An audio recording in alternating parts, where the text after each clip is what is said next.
Hello, everybody, and welcome to the NPA's initial Gender Equity Summit, our first one. Very proud to be offering this to you. And we're going to just give a few minutes as people come into the system. So just bear with us as your colleagues join us.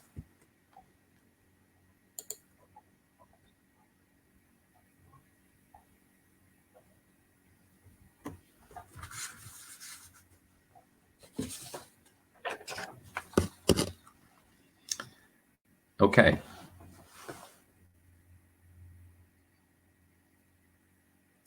Looks like we're around 40 attendees at the moment, so I'm going to begin.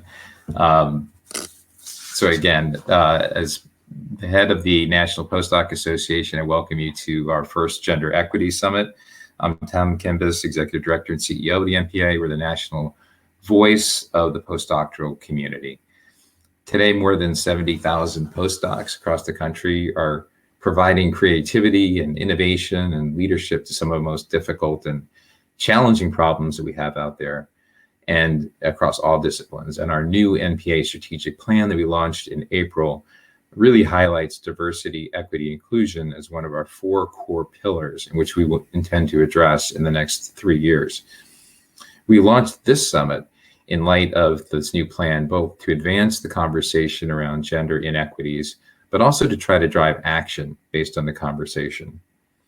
The summit is intended to cover all gender identities. Just want to make that very clear. Even if one speaker focuses on issues affecting a particular identity, the lessons are intended to be provided broadly and apply to you or to others to try to make a better postdoctoral community for all of us. Likewise, some of the lessons we hear might be driven from one particular discipline, but the intent is that they're at a high enough level so that they can benefit all within our audience today. We thank our summit partners, our Association of American Medical Colleges, our Association for Women in Science, the Higher Education Recruitment Consortium, as well as Out to Innovate, formerly known as NOGGLESTEP. The summit consists of 5 sessions. This is the second one. There are 3 today, so there's this plus 1 more today, as well as 2 tomorrow, and you're invited to attend all of them. The information is up on our NPA website, which I'll put in the chat. This is intended to be a conversation, so please engage with us, ask us questions, keep the conversation going.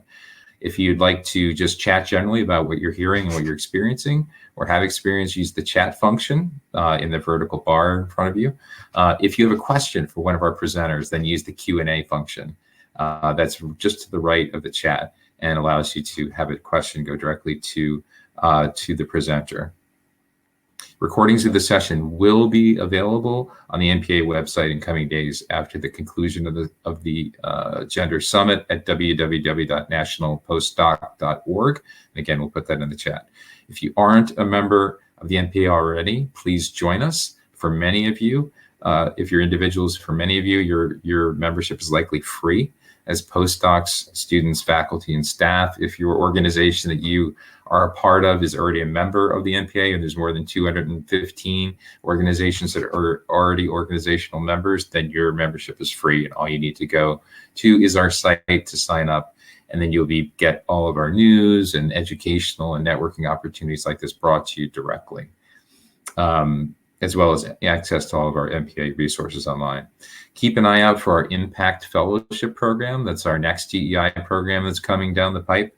That's a signature DEI effort that's designed to help fellows from underrepresented populations succeed and thrive in the postdoc community. Also, make sure to follow us on all major media outlets. And with that, I'll turn to our panel, and we've got a 2-person panel today because most of them are 3 or 4 person panels. But we have 2 high-powered individuals today, and I'll just give you short bios because their full bios are in the handout section. If you look to the right of the chat, you'll see handouts as the 4th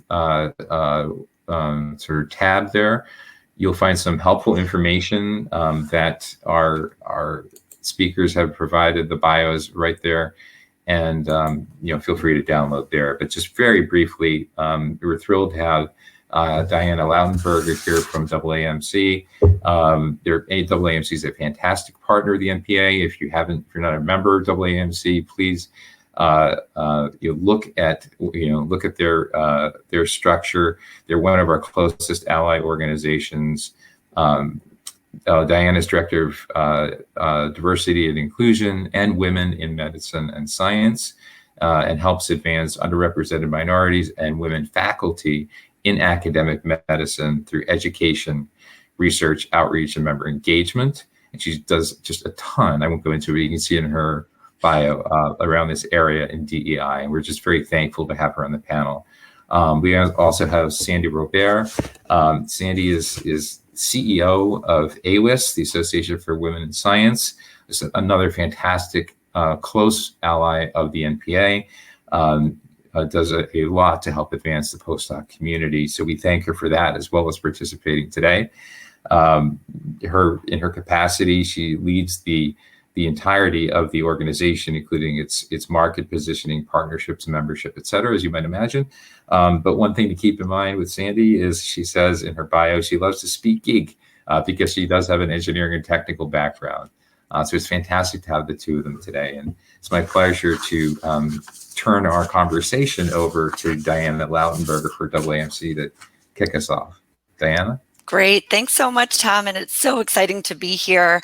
I heard that there was a great start to the summit this morning. And so we definitely want to keep that energy going, even though we're in our post-lunch food coma lull. We'll keep the energy going. Thanks for that kind introduction. So to get started today, you can take a look and see the title of our talk. And usually most of the talks that I do as someone who leads gender equity work at the AAMC is usually talking a lot about women. But I want us to think about taking a little bit of a different approach today. I really want us to start thinking about systems and structures instead. And that's going to be dovetailed really nicely with Sandy's portion to really hone in on how do we think about that individually? How can you take individual action when we're talking about these very amorphous things like systems and structures? But why do we want to do that? To talk about equity, certainly to achieve it, we have to understand dominant culture. And we have to understand how dominant culture really suppresses all of us and suppresses the opportunities for all of us. And so how does that happen? It really happens through these systems that we think are really objective and fair, right? Especially in higher education, we think we're in this meritocracy. And so we need to describe and start to understand and talk more about dominant culture that really isn't helping us, really isn't helping all of us be our best professional selves, our best personal selves. So in this way, I really want to move the conversation about gender equity away from thinking about one monolithic gender.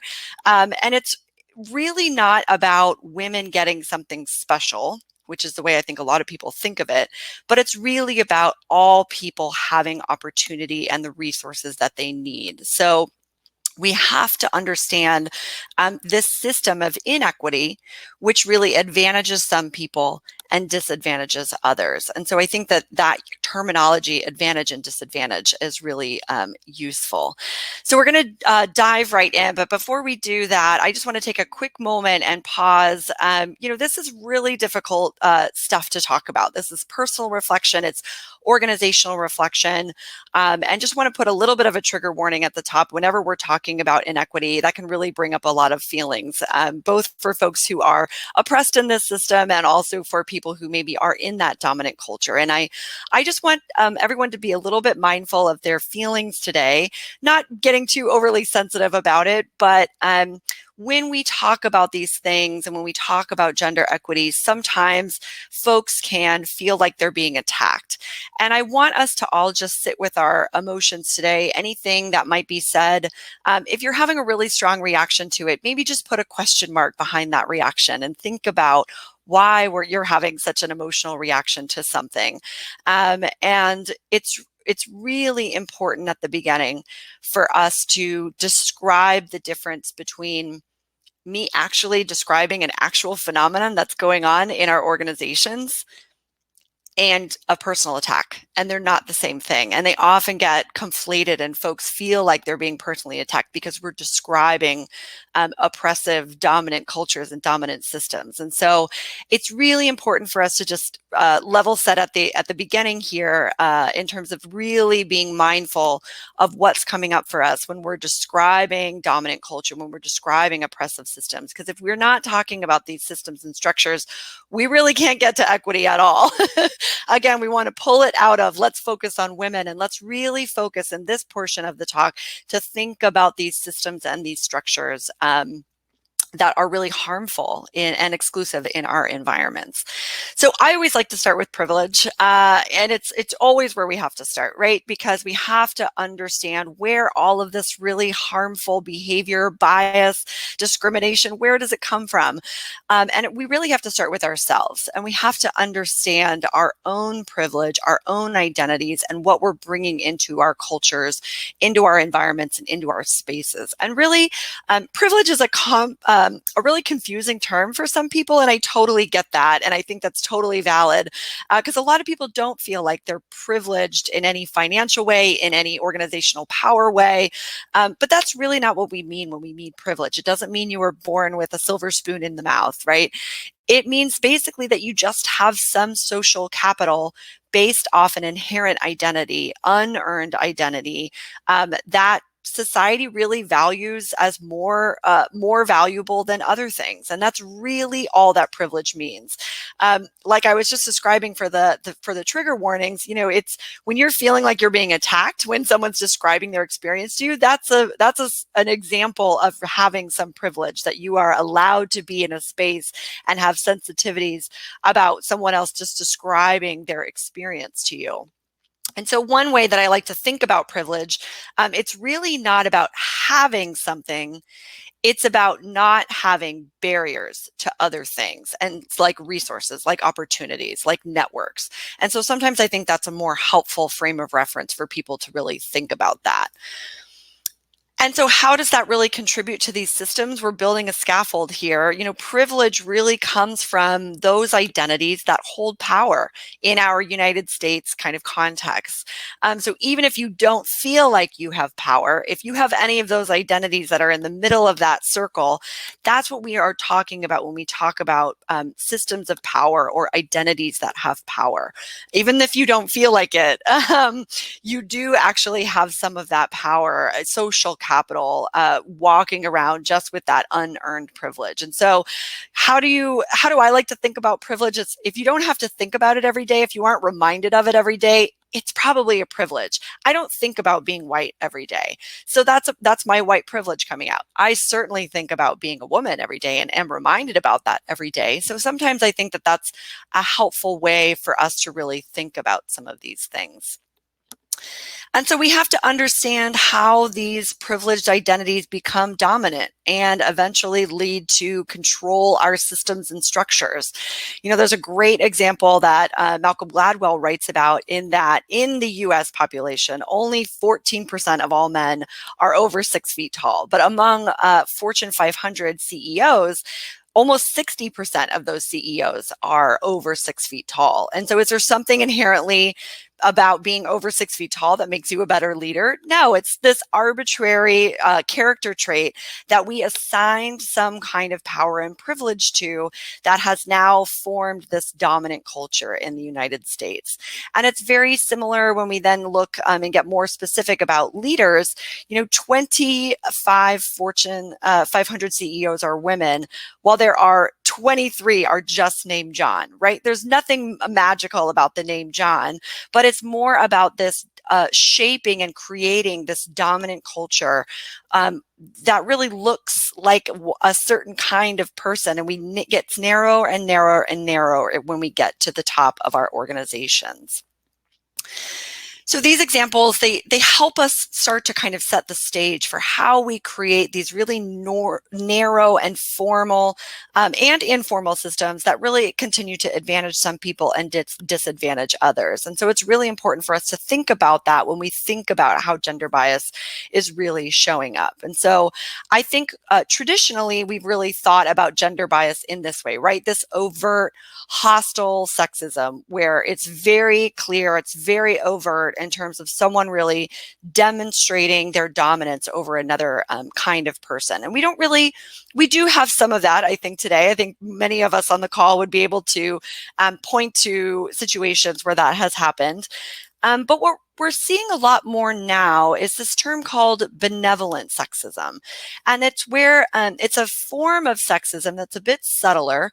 It's more socially acceptable by all genders. And it's more accepted because it's really expressed in this seemingly positive way.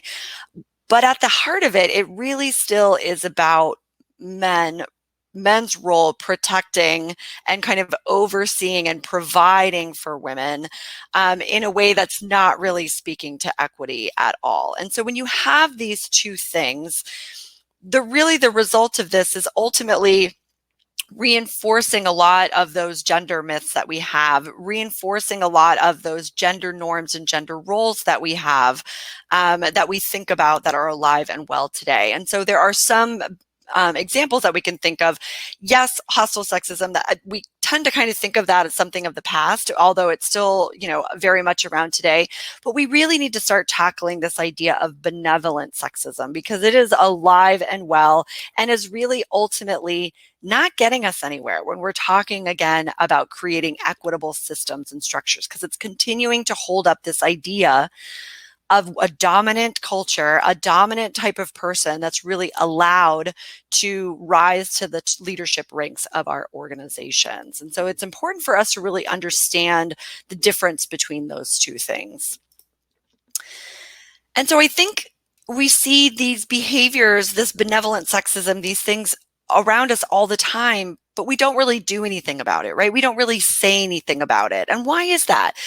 Because we inherently, as human beings, have this overwhelming desire to stay comfortable, even when we see something harmful happening, even when we see exclusion or discrimination happening.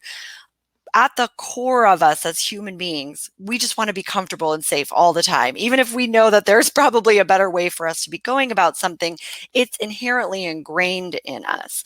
And so we have to get comfortable with uncomfortable conversations. And this is a large part about why I feel like personally, we have not made very much progress in terms of gender equity conversations or moving equity, moving diversity and inclusion forward, is because they really require people in the dominant culture to have uncomfortable conversations. And by the nature of their privilege and positionality of power, they don't have to have uncomfortable conversations, right?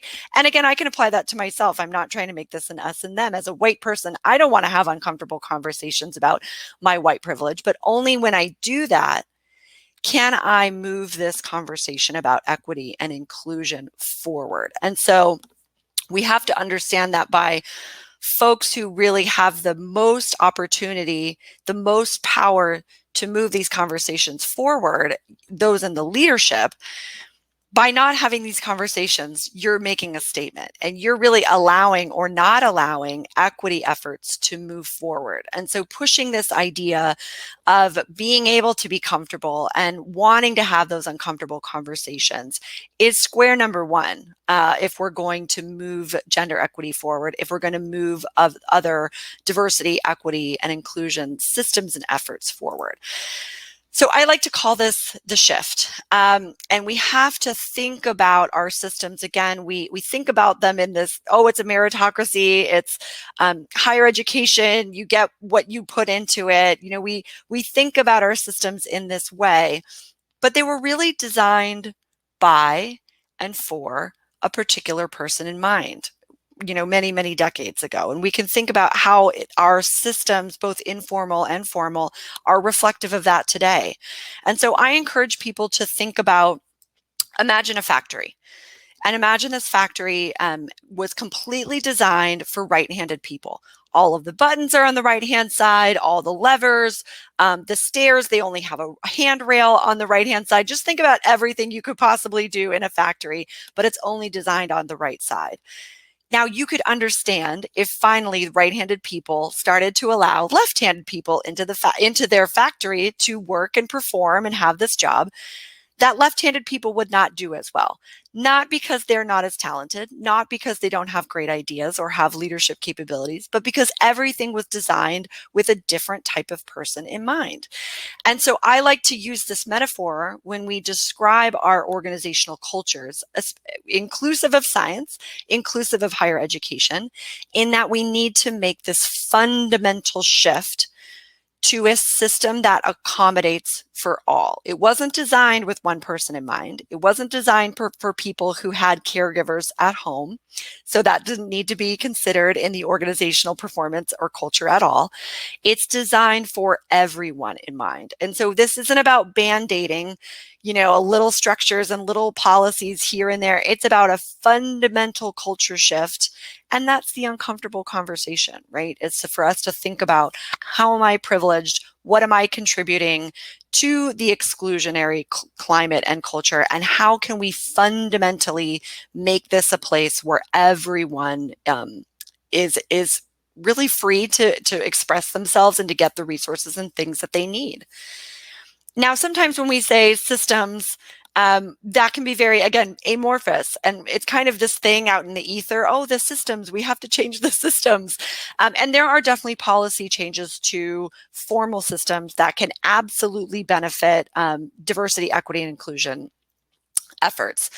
We also have to think about the informal systems. And so what do we mean by that? There are lots of tacit systems that you're all very aware of that are going on in our organizations that don't really have a name and aren't really described as anything. How work is completed, how it's done, how community members interpersonally relate, how personal and professional commitments are really addressed, how work is assigned, who is allowed in the room, who is allowed power and influence, right? There are so many of these unnamed, really undefined systems, but yet have vast implications on who is being seen as competent, who's promotable, who we really value as a community member, as someone that does service work. So we have to start thinking about our systems in a less formal way. And coded words come up all the time in terms of how we're really keeping that system intact and how that system is persisting. We might hear things, and these are coded words for the dominant culture of what we think is appropriate, of what we think is professional, of people saying that they want to work in a comfortable work environment, so I should be able to say whatever I want to say. These are coded words that we have, again, that perpetuate this dominant culture system about communicating, this is what's accepted here. And this is what's been accepted here for many, many years, for decades, right? And so these are the types of things that we're saying is that shift, that dramatic but subtle shift at the same time of what's really valued. So let's get really specific about what we mean here. When we're trying to tackle gender bias or gender equity, or really any equity issue, it's really important for us to not gender these conversations and instead focus, and this is what we're trying to say with the systems, focus on the behaviors and the cultures that we value, or maybe the things that we don't value. And here are some current examples that I just like to pick out when I think about gender bias in terms of current dominant culture traits in higher education that we value and that maybe aren't helping us so much, maybe aren't helping everyone so much. This idea of a super aggressive competition, dog eat dog kind of world, this really thinking about individualism, this sense of urgency, it has to be done now, it has to be done now, maybe forsaking a better solution because it has to be done now. This idea of the lone genius, the lone scientist, they did their research all by themselves, right? These are some of these dominant culture traits that definitely overlap with other types of dominant culture traits. This is a very well-known framework of the 15 characteristics of white supremacy culture. And it's really important for us to pick out where there are Venn diagrams of dominant cultures that have the same characteristics that we're trying to call out, right? That we're seeing these things that are not making it inclusive for everyone over and over and over again. And so we really need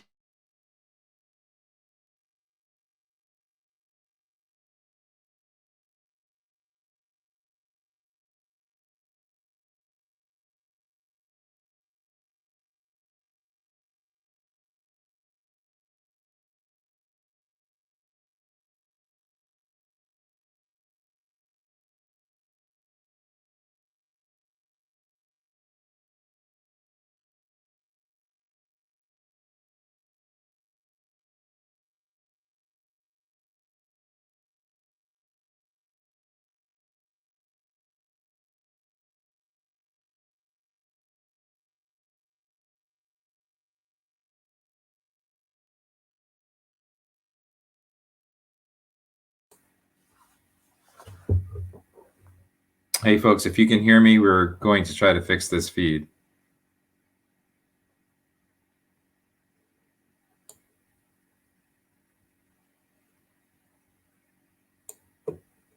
Can folks hear this, hear me speaking? Okay, great. I think it may be a problem just on Diana's end. So hold on one second. We'll see if Diana can come back on. Let's just give her a moment.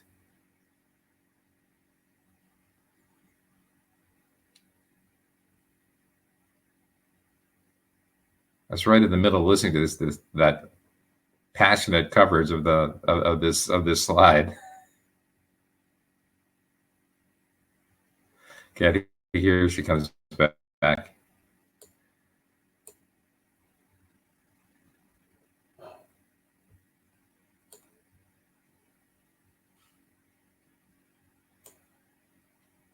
So while we're waiting for her just to reload, if you do have any questions, please feel free to provide them in the chat function.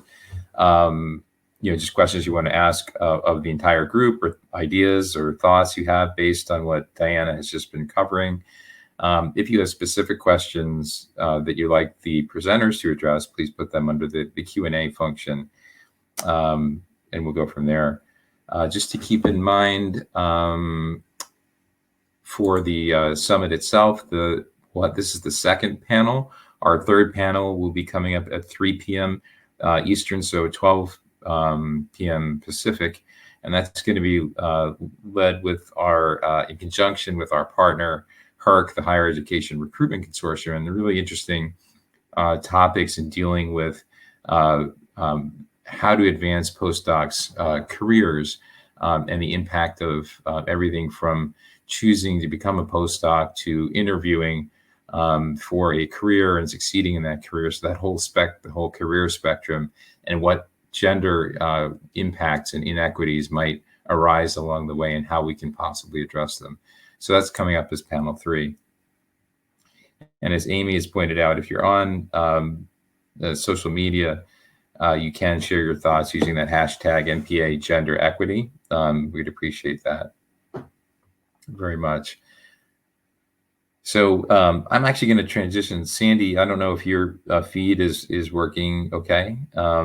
If so, I'm just going to transition over to your slides, and we can come back to Diana. Oh, there she is again. Let's see if her Can folks hear me? I think it's still Yeah, just in time. I was just going to transition over to Sandy Hooray! for a moment, but glad to have you back. We lost you right in the middle of this very passionate description of this slide that I was getting all energized about. But good. Glad to have I told you we were back. going to keep the energy going. Sorry about that. Right. You practice for these all the time. No worries. We'll turn it right back over to you. Sorry, folks. Yeah, sorry about that. Diana. Fun with technology. Take it away. Thanks so much, Tim. Apologies about that. So yes, we were describing about how there are lots of different examples that we have of dominant systems, and there are these traits that we really need to start unpacking and thinking about in terms of are these things that we really value, and are they really helpful? Because you could probably look at this list and say, a lot of that seems really second nature to me, individualism or, the sense of urgency. Perfectionism is always one that gets folks. But let's inquire about those and dig a little bit deeper into these systems when we're thinking about equity.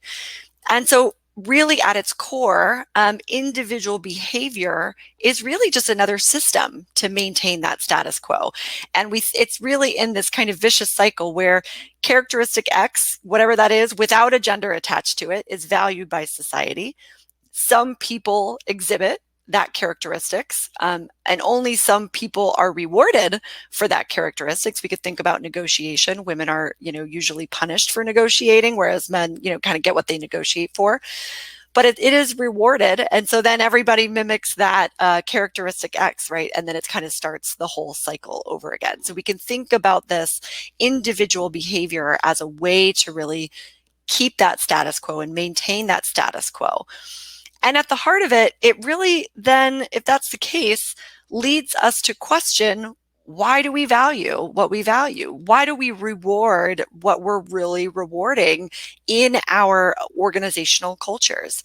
And they might be really obvious questions, but we have to think about then the consequence, the downstream consequence. Are we getting the best science out of this system that we've created? Are we getting the best educators and faculty members that we possibly can out of this system if we are excluding folks by valuing these other types of behavior? So let's spin it to the positive then. Where should we go from here?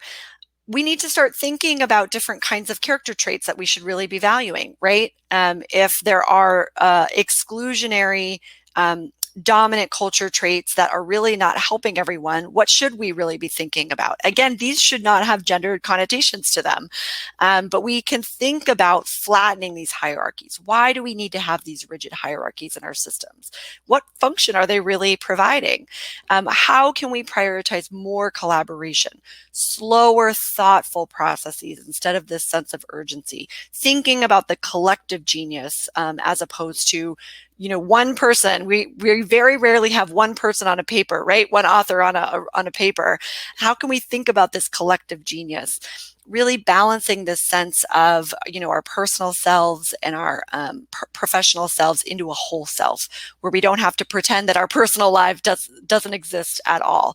And then having more compassion. And again, these are not things that should be gendered at all. I think we have a tendency to think men are generally this way and women are generally this way. And then that means we need to bring more of the women's side into science or higher education, when in reality, many different folks have many different ways of being. And we really need to drop this idea that, men are particularly one way and have a characteristics, and women are particularly one way and have a characteristic. I think that in general, we think men are stronger and faster than women. I was a college athlete, and I know, a dozen men off the top of my head that I could probably beat in a foot race, right? So it's the same kind of thing that we're thinking about, where we probably have lots of men in our organizations that align with this list, but maybe don't feel like they can exhibit those characteristics.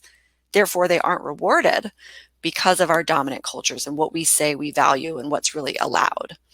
So there are lots of organizational steps that we can take to move our equity efforts forward, really thinking about debiasing our systems and what are the ways in which our organizations can create different programs and different policies to really do that. There's a lot of information that has been written on this, particularly in the STEM field. I would direct everyone's attention to this new book that just came out, Building Gender Equity in the Academy. And it's a collection of all of the advanced site programs.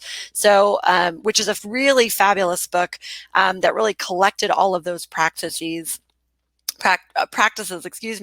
and looked at what are the biased institutional structures that we have, and then what are the solutions that we can really do to mitigate those biases.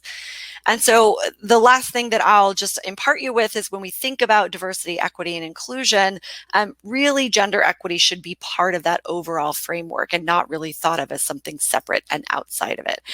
So thank you for your patience while we dealt with some technical difficulties, and I'll just leave you with this idea of inclusion and how we really, again, are going back to these organizational systems. We all bring different talents, we all bring different identities, so we really can't choose this one size fits all for everyone in our organizations, and that's really what equity is all about. So thank you so much, and I will turn it over to my colleague Sandy, and there's some more resources that we do have at the AAMC.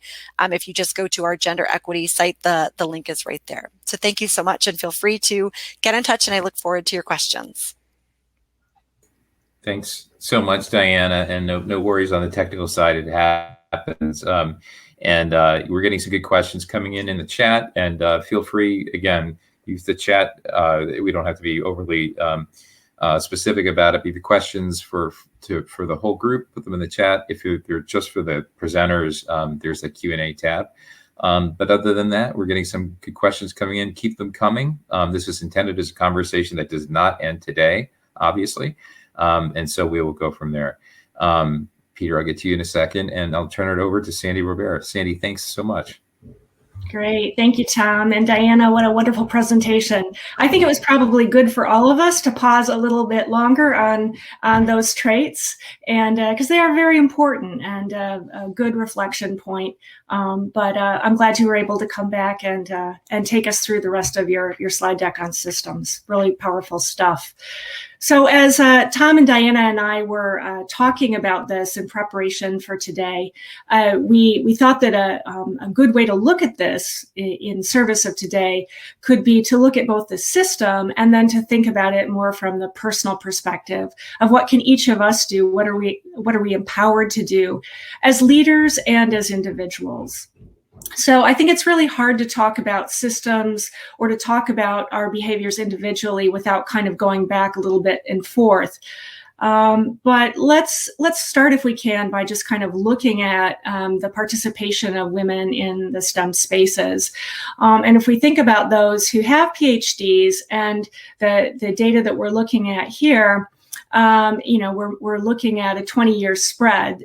So this is from 2017, but it's pretty clear if we look at how men are showing up in terms of PhDs, how women are showing up, that men are doing better than women in just about every area of STEM in terms of having the degree and being able to use it, with the exception of psychology, where we're about at par. So some key facts about this equity gap that comes both out of the literature, and we have the sources if anybody's interested in going a little bit further. But I think much of this will look somewhat familiar to you, although it's not the picture probably many of us want, which is though women make up about 50% of the college-educated workforce. We represent about 28% of the science and engineering workforce. That's not the exact same data as what you just saw in the PhD set, because many women who work in these fields don't necessarily have doctorates. But only 41% of the science and engineering research doctorates were awarded to women in this 2017 data set. And I think another part that really sticks out is just we're seeing fewer than we'd like. And these statistics are somewhat dismal, really coming into the leadership roles within academia and within industry. We see that come up in publications too, where women are publishing about 35% of the STEM research publications. And I think a really difficult and again hard to talk about, as Diana was saying, some of this material can trigger us, whether we're one of the people of privilege or whether we've had this experience ourselves. But the idea that 71% of women have experienced sexual harassment and 26% have experienced sexual assault. And then patents, which we think of in terms of being one of the proof points of innovation, how innovation gets recognized, that 12% are awarded to women. What we notice through AWIS, through our members' experiences, is this idea that this is an environmental problem. And we did a recent screening of Picture a Scientist, and AWIS held a screening, and we had a Q&A afterwards with Dr. Jane Willebring and Ian Cheney. And the film really pointed out that 50% of the women in STEM are harassed, and that 90% of what occurs is unseen. And I think this bears, much as we were looking at some of the criteria around, what are the ways that we can distinguish white supremacy, in a way, I think we have to really consider what it is that is harassment, because people may not be as aware as they may need to be able to stop it, of what some of those factors are. So if we think about it, and there's a great visual that's available through national academies, and the link is embedded in the slide, to look about, what is above kind of where you can see the iceberg, and then what are some of the behaviors underneath. When work is sabotaged, or when women are not allowed to speak up, when comments are made about how they look and dress, when male-to-male comments may be made in front of them as if they weren't there. These are ways that harassment show up as well. So again, broadening how we recognize and that we're paying attention to harassment is so important. Women also face some really disproportionate barriers, implicit and explicit bias, which keeps them from having the same advancement, publication, and recognition. While I haven't included it in this slide deck, there have been studies done about the most prestigious awards, the most prestigious publications and recognition, often going to men and not to women.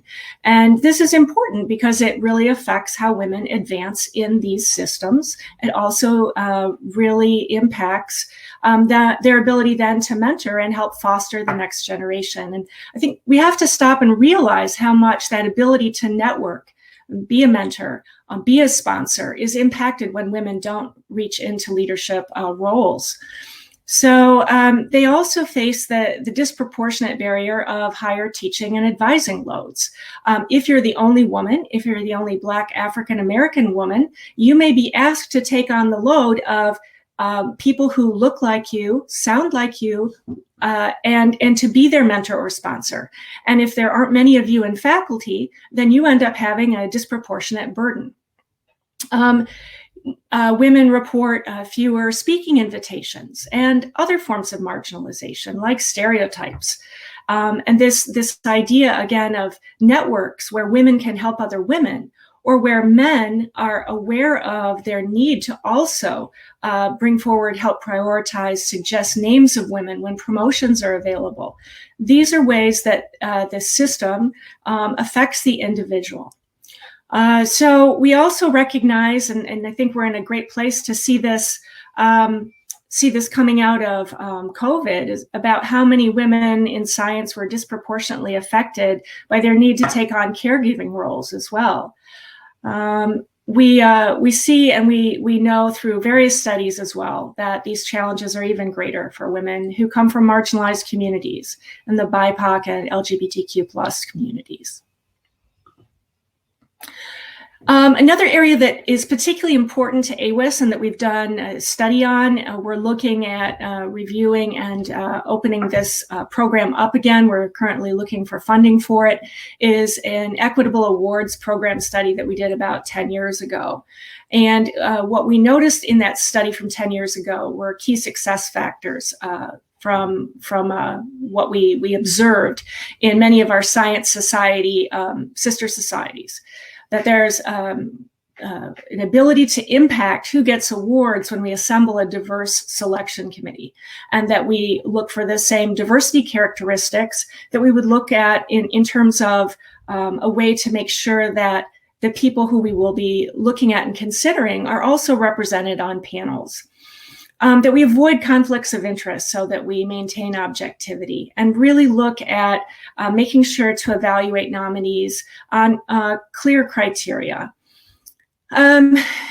Nominations letters can help those who have a letter that comes from somebody who's well-known or prestigious to perhaps be looked at more favorably than somebody who doesn't have that same connection in a network. So the idea of a nomination form that can really speak to achievements and background and accomplishments. And then being able to judge those contributions. So much like when we think about who gets patents, why are equitable awards programs really important? They are very much at the center for who gets to, in our current systems, be promoted, who gets recruited, and when tenure decisions come into play. We also, if we want to really change the model of being able to attract people who aren't part of this traditional hierarchy, we need to make it appealing to them. And being able to get recognized is very important to that process. So I'd like to just, with this backdrop, ask ourselves, what can we do? What actions can we take as individuals? I think there are a number of resources out there to look at this, but this idea of practicing being a better ally. And Melinda Epler's TED Talk, if you haven't seen it, is embedded, a link to it in this slide deck. It's a really great example of how even a woman, a privileged white woman, faced concerns about really having her science, her expertise recognized, and how it helped her kind of become a proponent for why allyship is so important. Each of us making sure to speak up when women are passed over. Are we making a point of really recommending women who are in our network to be considered for promotions and for new job openings? And to really introducing women within our network. This idea that Diana brought up about how many men over 6 feet tall there are. I remember going up for another group that I was the executive director of, seeing a group of men who were all well over 6 feet tall in a closed circle and asking them to open the circle because there were women who wanted to introduce themselves and had some questions. Sometimes we just have to go and kind of nudge people along and remind them of what they may be doing that they may not be as aware of. And once that circle is open, then women and other people who aren't naturally part of it can participate. That's the kind of change we're talking about.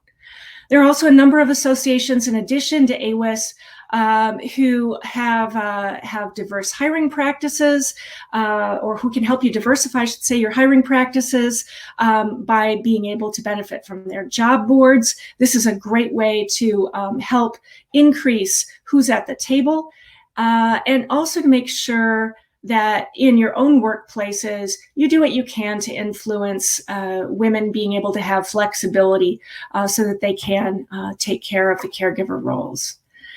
I think another piece that is really valuable is for each of us to consider, particularly if this body of knowledge, some of this language is new to us, can you find your own reason why equity and inclusion is important to you?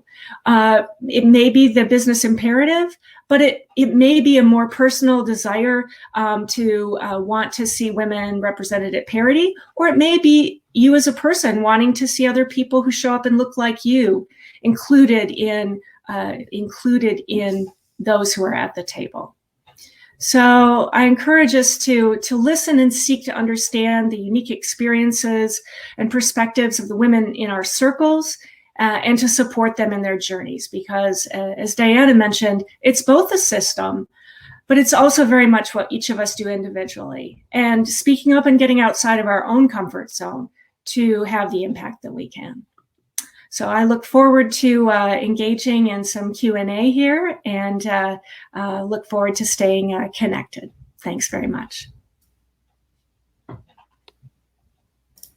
Thanks, Sandy. That was a wonderful presentation, and you can see how Sandy and Diana's presentations really mesh incredibly well in trying to understand this very complex fight that we have on our hands here in dealing with both the system itself and how individuals can make an impact on this, what can be a very amorphous system.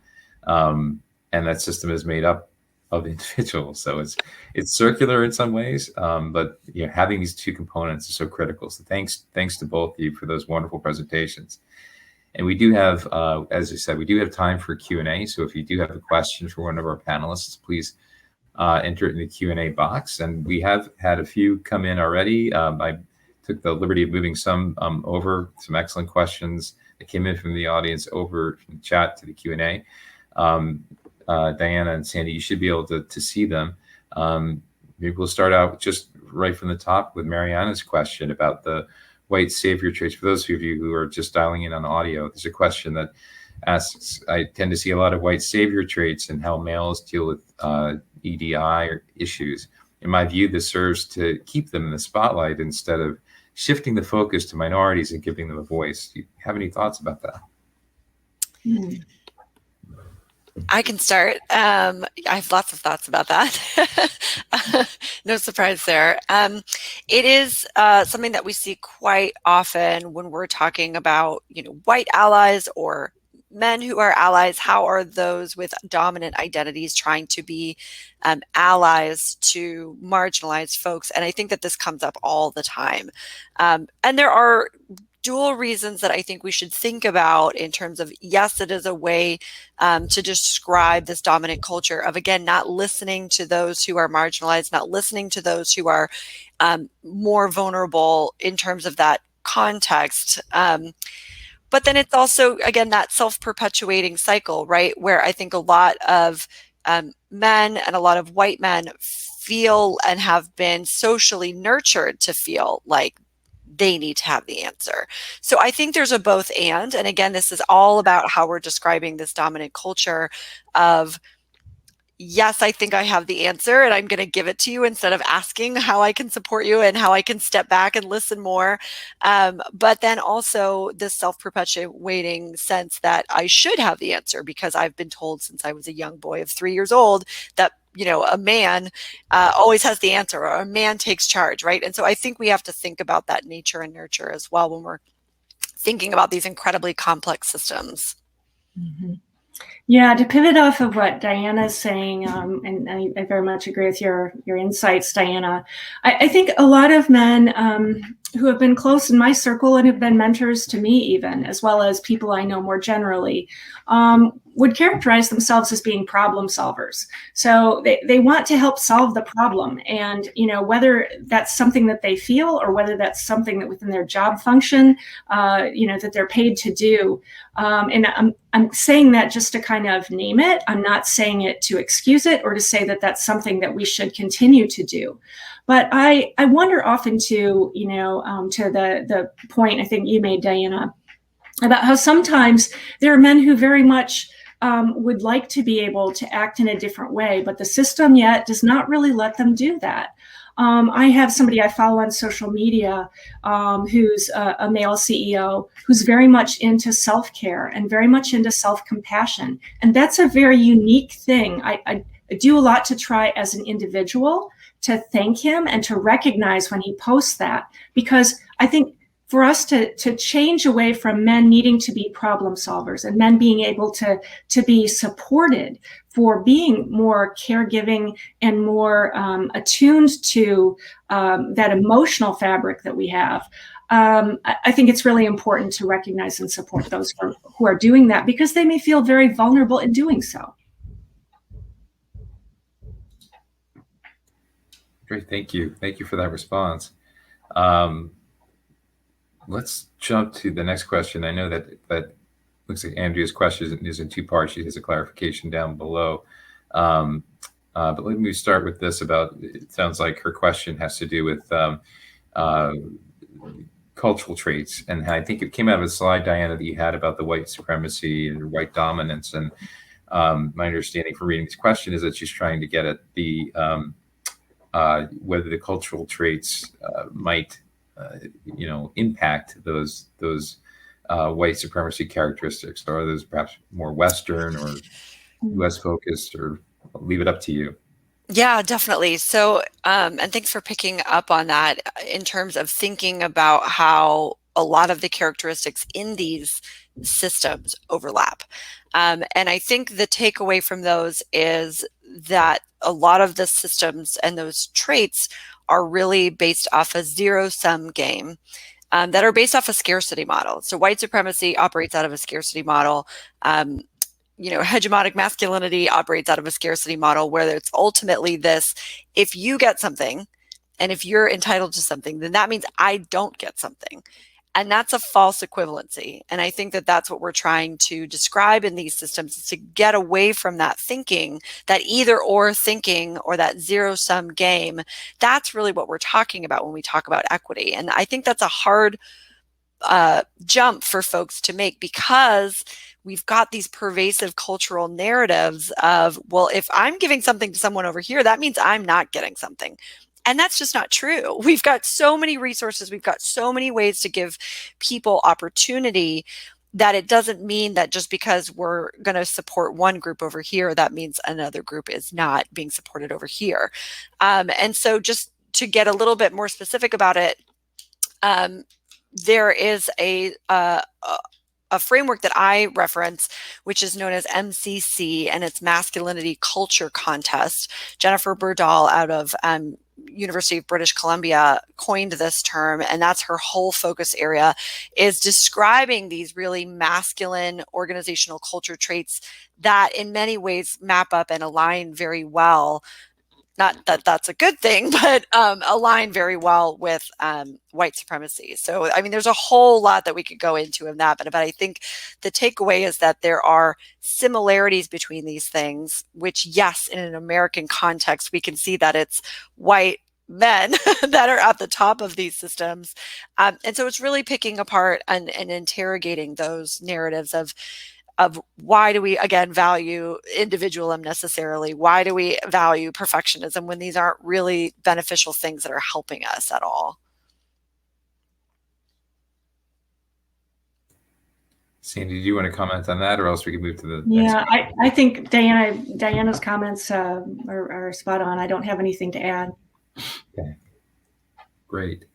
So Helene had asked very early on in the course of this about, you can see her question there about sexism from women towards other women, and any comments you would like to share on that? Well, I'd be happy to take this one first, Diana. I mean, I think this is something where we could speak to it from studies, or we could speak to it anecdotally. And I think that this is something that many of us who are women have experienced. I think there is a lot of good work going on right now, and I am eager to see where it goes. I think it has the potential to really help change this. Where if women feel like, wow, I finally made it, I broke through the glass ceiling and now I'm here. It gets back to what Diana was saying about the zero-sum game, right? If you don't want to let anybody else in, then how are you going to treat those other women that are coming in? And that's the kind of behavior change that I welcome really pushing on and wanting to move that needle. Because, it's really when we lift all of us up that we then have a greater shot at getting to equity and parity. So I think, that's kind of where I stand on it, not based on any data set, but kind of more of what I see intuitively. Diana, you probably have data. Well, there is some data. I couldn't have said it any better in the way that you described that. And I think it's an important point to underscore. We kind of think about unconscious bias as implicit bias and explicit bias, and that's it. But then there's also internalized bias. And we internalize our own oppression just as much as everyone else. I mean, there's been really interesting studies with really young kids of color and how they've internalized racism and wish they had a different skin tone. And there have been similar studies with young girls and how by the age, the difference between the age from 3 to 4, 3, they don't really see any gender bias or anything negative about their own gender. By the age time that they're 4, they know that being a girl is bad, and it happens that fast, right? So there are really interesting early childhood education studies exactly around this. And then that just compounds over time to exactly what you're talking about in terms of, and especially a lot of older women, once you make it to the top, you had to fight tooth and nail and nobody helped me. So why am I going to help you? And I think we really need to get away from that. And we've certainly I've seen that a lot as being one of our faculty members for our Women's Leadership Development Seminar at the AAMC. More often than not, the one-on-one coaching I do with junior women is saying the biggest barrier to my advancement is a senior woman. And again, that does touch on some of that, paternalistic kind of benevolent sexism as well, right? That who and how are we promoting junior folks, and where is that motivation really coming from? But it is absolutely not the case that just because I'm a woman, I'm somehow immune from sexism. I mean, I've caught myself saying, the most sexist things to my young little nieces that I didn't even know were there. But it's, just automatically ingrained in us for me to, tell her she looks so pretty and she looks so cute. And then I have to remember she's also smart. She's also a hard worker. You kind of have to reprogram yourself with some of these things. Great. Thank you. Thank you for those comments. Let's jump to let's see, the question from Bia, or B. Apologize if I mispronounced that. And I'll shorten this for those who are tuning in by audio only, but it has to do with HR staff advising hiring managers about equity in compensation. Has to be tied to specific aspects of your performance, your history in your job, and what you may have done in terms of education and experience, et cetera. And how does that it appears that those structures, and this gets back to our structural issue right here in a question around hiring an individual, just as we discussed, it can't be adjusted for personal circumstances. Does this feed into the system? For instance, if we can't have any kind of compensation adjustment for if an individual has a child or is caring for aging parents, that's how the question comes across. Yeah, compensation equity is really complex. And AAMC, we're definitely doing a lot of work around this.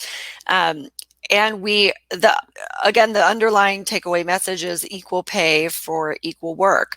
And that gets more and more complicated the more experience you get, because there are more ways that bias slips into the system. And so that's why we really talk about thinking intentionally about how to de-bias our systems. And that's a great example of, as soon as you start to factor in other things beyond what you're actually paying this person to do, you are opening up the system for lots of bias. And so, just thinking about, there are even examples of, residents coming right out of their program, they're being hired, same specialty, same amount of experience, which is basically zero, same amount of training, trained at the same places. There have been all these studies that were done, and there was a $17,000 starting salary gap between residents that are in the exact same specialty coming out of the exact same programs.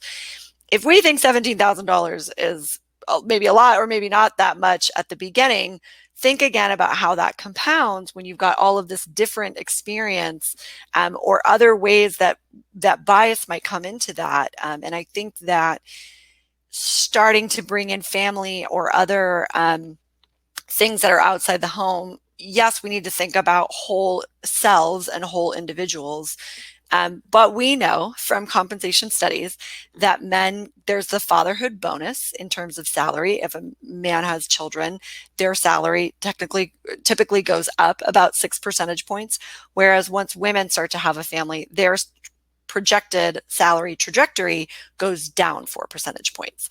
So even in these things where we're trying to say, oh, we're going to try and, support the whole person, we do that in very biased gendered ways. And so that's why a lot of institutions, Mayo Clinic is one example, they've just got 7 compensation bans. No negotiation, not allowed to put no incentive or bonus pay, no RVU pay, none of that. It is, you are in one of these bands and everybody gets the same.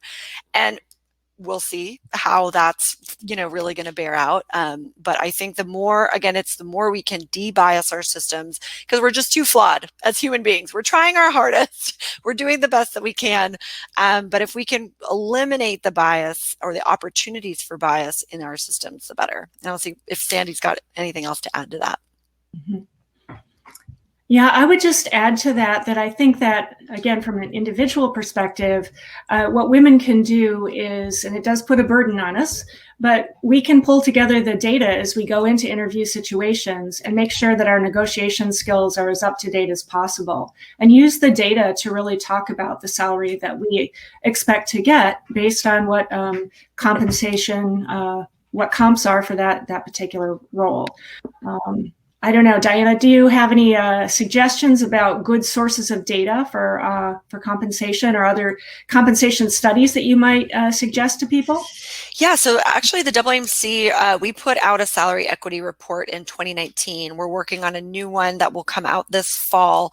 And we have, again, we're faculty, so we're academic medicine, but we do have basic science departments as well as clinical departments. But we've got public information by faculty rank, by region, that you can purchase online for $41. It's very random, but it is open and anyone can purchase that and really equip themselves. And I think that's an excellent strategy in terms of really having the hard and fast data in front of you, because it's really hard to argue with that when you say, you offered me something that's 20,000 less than, you know, the median compensation for my experience in my region and my specialty. So coming prepared with data is always a good idea. That's great. Thank you for those responses. And we have a question from Andrea again, I believe, about the benevolent sexism. I think that was the slide, Diana, that you had put up there. And you basically, the question is asking, for those on audio, that if there's an act of benevolent sexism, presumably it's a reference here by a man, that could potentially just be an excuse of a cultural trait, I'm just being a gentleman, etc. What's the best way to deal with this, having an honest conversation about them? So maybe a bit of more practical advice on this.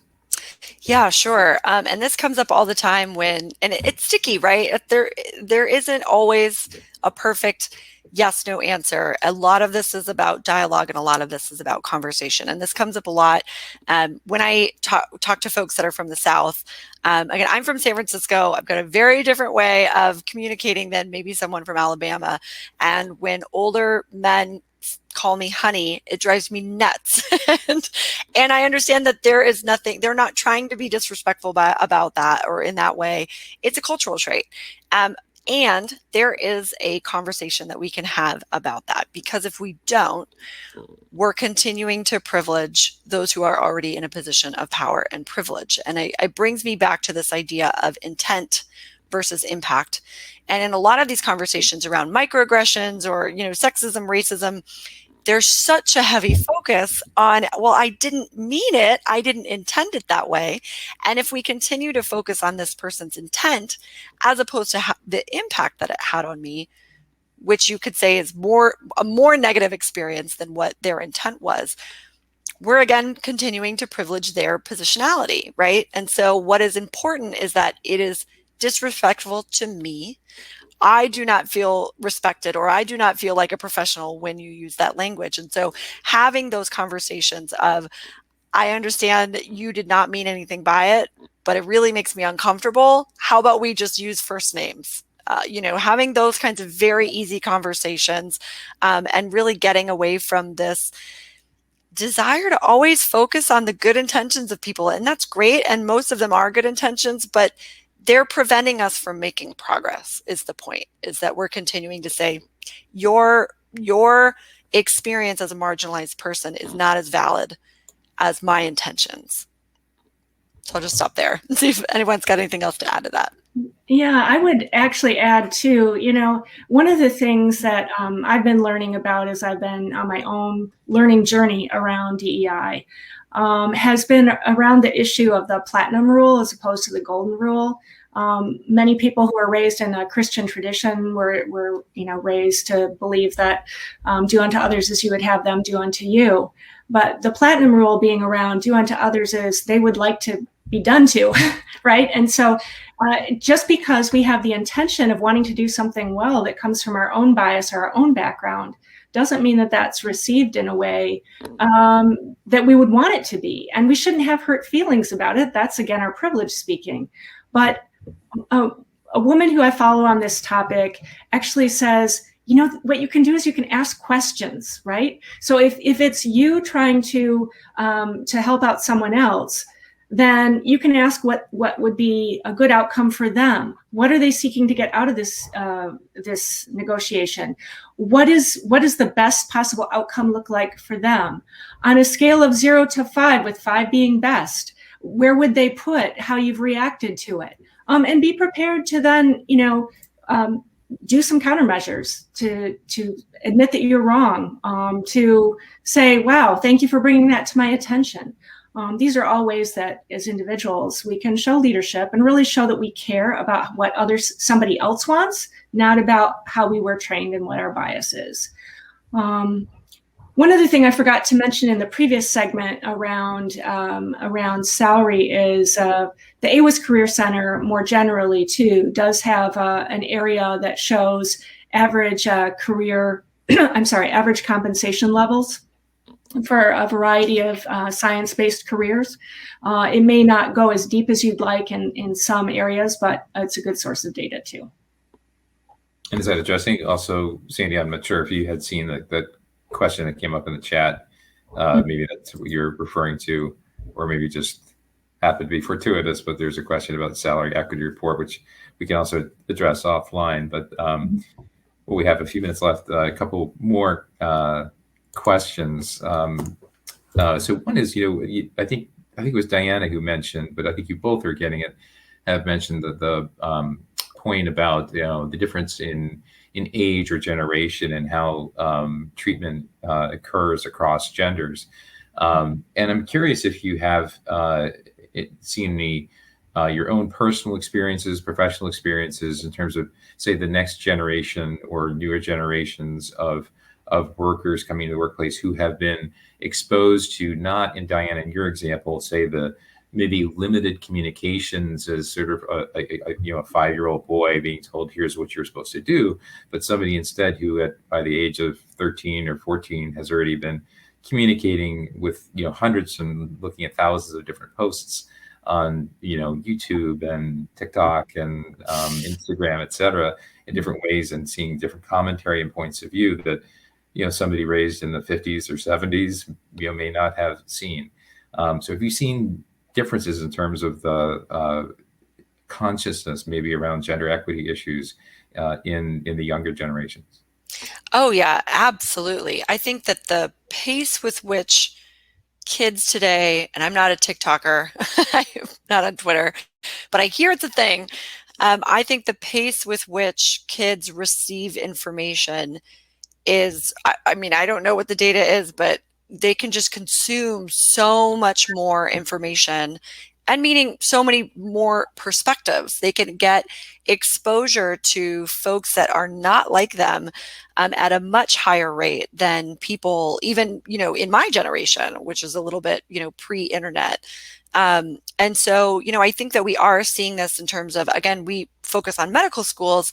What we hear is medical students now, they're not having any of this, this kind of bias and discrimination. We are raising and bringing in new classes of medical students that are vastly different. They have such a higher literacy, DE&I literacy. And I would say even in the last, couple years, it has exponentially grown, especially in the last year with the, racial justice uprisings and things like that, that they're really, and I think we've seen that in terms of the student demands that are coming to faculty and to administration. And so, but at the same time, what we also see is medical students having this very egalitarian view about, oh, everything's equal. My medical training was so equal, and equal men and women, and everything was great. And then they get into residency and the reality hits. And we've heard that anecdotally over and over and over. But I do think it will be really interesting in the next couple of years when all of these trainees and learners are really coming into faculty positions with all of this background, how they're really going to en masse push administration, push leaders to really make dramatic changes. And I'm curious to know what Sandy thinks about that in the kind of STEM world. No, I think you're right on, and I think one of the things that gives me a lot of promise about the future is that somehow people have been engaging in conversations that were verboten or very uncomfortable for them for so long, but now they don't really have a choice. And, you know, in several of the circles that I'm involved in, where other people who are leading science and STEM societies are meeting, there's still some confusion about, you know, how do we respond to these things? But I think there's at the same time an acknowledgement that they need to be responded to. And sometimes that response is about creating space. Sometimes it's about asking questions. Sometimes it's about creating a forum. Sometimes it's about collaborating with other organizations, because we can't just sit down and do nothing. So that's what gives me hope about the future. That's a great place to leave it in terms of giving hope for the future. And I want to, as we're reaching the end of our 75-minute panel, I just want to thank you profusely, Diana and Sandy, for your comments. Are spot on. I think it's very, very needed in area of discussion. I know that as an organization that represents, 20,000 member postdocs, but there's 75,000 postdocs out there who often feel vulnerable, I think, underheard and not as represented as they wish they were. Having this information can be very useful to them as well as their institutions. So thank you so much, as well as thank you to your organizations for partnering on this, our first Gender Equity Summit that we're working on together. So very, very much appreciated.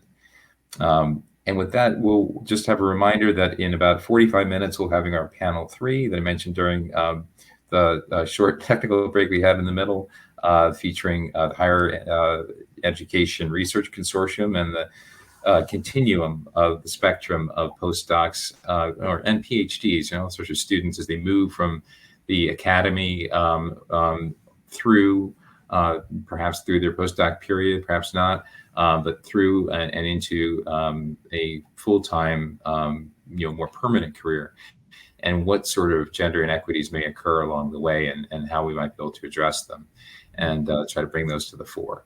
So we hope you can join us for that panel 3, and please join me in thanking Sandy and Diana. It was great to be with everyone. Thank you, Diana. And thank you, Tom, for organizing us with your help, Amy. Appreciate it. Thank you. It was an honor to be here. See everyone soon. See you soon. Thank you. Thanks for joining us.